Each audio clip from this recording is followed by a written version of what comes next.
આપ સર્વેને જય શ્રી કૃષ્ણ. હર મહાદેવ. અનાદિ નિધનો દેવ શંખ ચક્ર ગદાધર અક્ષય પુંડરી કાક્ષ પિતૃમોક્ષ પ્રદો ભવ. આજે આપણે જાણીશું કે આપણા સ્વર્ગવાસ થયેલા પિતૃઓ, એમના આશીર્વાદથી આપણા જીવનમાં આપણને શું શું પ્રાપ્ત થાય છે.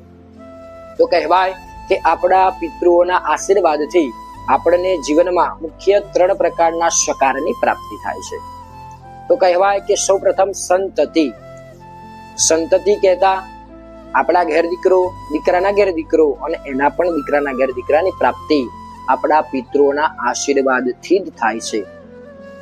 બીજા નંબરે કહેવાય કે સન્મતિ. સન્મતિ કહેતા સમાજમાં દરેક જગ્યાએ આપણી માન અને પ્રતિષ્ઠા વધે છે, એ પણ પિતૃઓના આશીર્વાદથી જ વધે છે.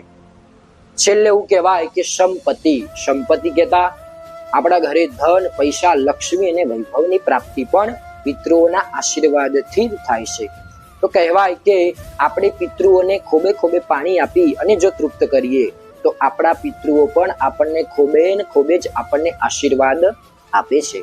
તો કહેવાય કે ટૂંક સમયની અંદર શ્રાદ્ધ પક્ષની અંદર પિતૃઓના જ દિવસો આવી રહ્યા છે. તો આપ સૌ સ્વર્ગવાસ થયેલા પિતૃઓને તર્પણ કરીએ, યથાશક્તિ પિંડદાન કરી, પૂજન કરી અને આપણા પિતૃઓને તૃપ્ત કરીએ. માટે આપણા પિતૃઓ આપણને આશીર્વાદ આપે છે. આપ સર્વેને જય શ્રી કૃષ્ણ. હર મહાદેવ.